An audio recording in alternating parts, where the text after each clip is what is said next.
Muy buenas tardes, ingeniero. Para esta presentación, mi grupo va a exponer nuestro final sobre el informe de ensayos mecánicos conformados por Marpañagua Junior Yamil, Velázquez Orihuela Rodrigo, Galván Espino Marcelo Rafael y Caranas Huacho Angeli Guinde.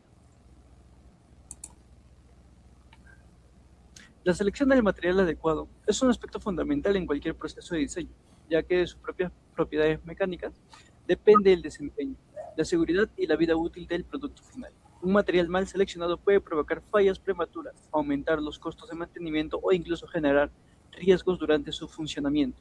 Con el objetivo de comprender mejor estas propiedades, en este trabajo se evaluaron tres familias de materiales mediante ensayos normalizados. El primer ensayo fue el ensayo de tracción, realizado mediante una simulación, el cual permitió analizar cómo se comporta cada material cuando es sometido a una fuerza de estiramiento hasta su deformación. El segundo fue el ensayo de dureza, utilizando el método del rayado, que nos permitió determinar la resistencia que ofrece la superficie del material frente a la penetración o el desgaste. La imagen que observamos corresponde a un ejemplo de ensayo de microdureza. Y respecto a los objetivos del experimento, el objetivo general fue evaluar y comparar las propiedades mecánicas de los materiales estudiados para determinar cuál presenta el mejor desempeño y cuál sería el más adecuado para aplicaciones industriales. En cuanto a los objetivos específicos, primero buscamos determinar la dureza y la resistencia a la tracción de cada material mediante los ensayos realizados. Posteriormente, analizamos las diferencias en su comportamiento mecánico, identificando cuál presenta mayor resistencia, cuál es el más deformable y cómo estas características influyen en su posible aplicación. Y finalmente, nuestro tercer objetivo consistió en la validación de los resultados, comparando los valores obtenidos experimentalmente con los datos reportados en la literatura técnica. Esta comparación permitió verificar la confiabilidad de nuestros resultados y comprobar que los ensayos se realizaron de manera adecuada. Con estos objetivos buscamos no solo obtener datos experimentales, sino también comprender cómo las propiedades mecánicas influyen en la selección de materiales para diferentes aplicaciones en la ingeniería. Doy paso a mi siguiente compañero para continuar con la exposición. En cuanto a fundamentos teóricos que utilizamos, bueno, uso marco teórico, para el ensayo de tracción utilizamos como base la ley de Hooke, que establece que la deformación de un material es proporcional a la fuerza aplicada mientras permanezca dentro de su límite elástico.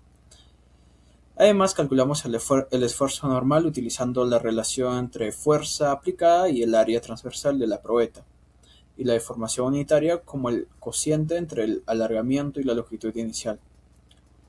Como referencia técnica consideramos la norma ASTM E8 para ensayos de tracción en materiales metálicos y la norma ASTM E18 para ensayos de dureza, ya que con el simulador solo simulábamos el resorte, así que estas medidas las aplicamos mediante normas y así para obtener los resultados, ¿no? En el caso del ensayo de dureza, pues empleamos el principio de la escala de Mohs como método comparativo para evaluar la resistencia al rayado de los materiales.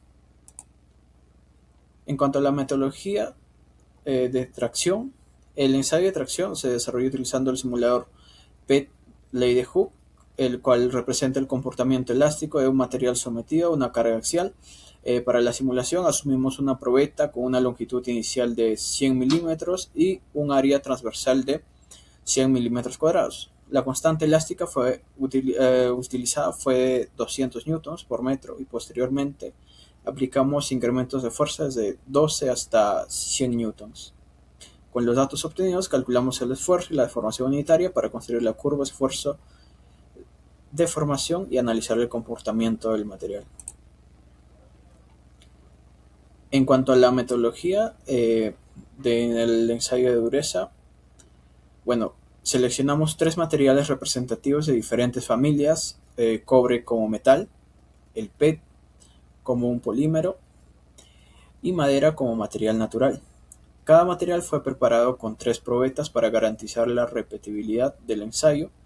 Como elementos de rayado utilizamos una uña, una moneda, un clavo de acero, un cuchillo de acero inoxidable y una lámina de vidrio, que son equivalentes a los minerales que realmente se utilizan para estas pruebas según la escala de Mohs. El procedimiento consistió en aplicar cada uno de estos elementos sobre la superficie de las probetas, manteniendo una presión similar y posteriormente registrar la presencia o ausencia de rayaduras permanentes para comparar su resistencia superficial. Doy pase a mi siguiente compañera para la exposición.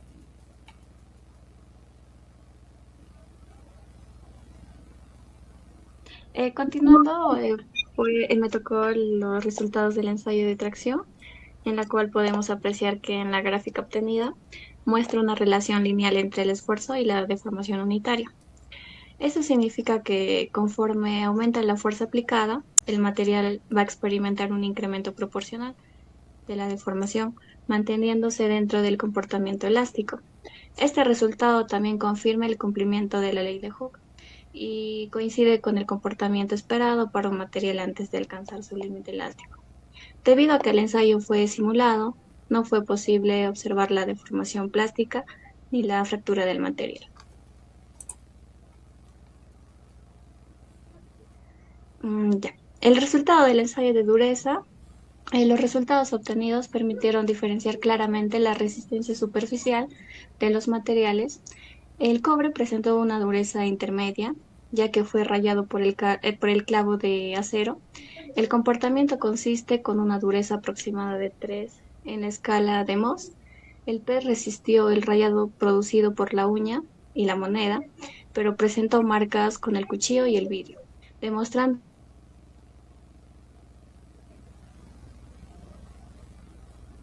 superficial frente a estos elementos de menor dureza. La madera presenta barras metálicas con el comportamiento esperado para este tipo de material.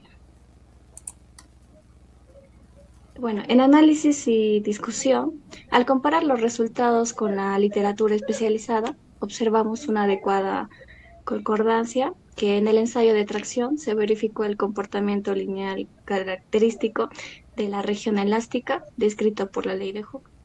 En el ensayo de dureza, comprobamos que un material solamente puede rayar a otro cuando posee una dureza superior, principio fundamental de la escala de Mohs. Las pequeñas diferencias observadas pueden atribuirse a la aplicación manual de la fuerza durante el rayado y a las características superficiales de las muestras utilizadas. Le paso con el siguiente compañero. Pasando a la comparación con la literatura, nosotros contrastamos nuestros resultados con esa información reportada por Askeland y Wright, así con las normas ASTM. En el caso del cobre, tuvimos una dureza aproximada de 3 mos, coincidiendo con la literatura. Para el PET, utilizamos como referencia la norma ASTM, la de 785, debido a que este material se caracteriza mediante la dureza de Rockwell y no mediante la escala de Mohs. Finalmente, para la madera empleamos como referencia el ensayo Janka, observándose un comportamiento cualitativo consistente con las propiedades esperadas. Siguiente diapositiva. Concluyendo, nosotros podemos afirmar que el ensayo de tracción permitió comprobar experimentalmente la ley de Hooke dentro del rango elástico. El ensayo de dureza permitió diferenciar claramente la resistencia superficial del cobre, el PET y la diferencia mediante un método comparativo de rayado. La comparación con la literatura confirmó que nuestros resultados presentan una adecuada concordancia con los valores teóricos reportados. Así, nosotros seleccionamos el cobre como el material más adecuado debido a su equilibrio entre resistencia mecánica, ductibilidad y excelente conductividad eléctrica y la térmica. Bueno, en las aplicaciones que tenemos, las industriales, seleccionamos el cobre por sus excelentes propiedades físicas y mecánicas. Una de sus aplicaciones más importantes es la fabricación de conductores eléctricos, donde su alta conductividad nos permite a nosotros reducir pérdidas de energía y garantizar un funcionamiento eficiente. También se utiliza ampliamente en intercambiadores de calor, ya que posee una elevada conductividad térmica que favorece una transferencia rápida y eficiente de calor. Concluyendo, los ensayos realizados permitieron comprender la importancia de evaluar las propiedades mecánicas antes de seleccionar un material para una aplicación específica. Y bueno, agradecer, docente, muchas gracias.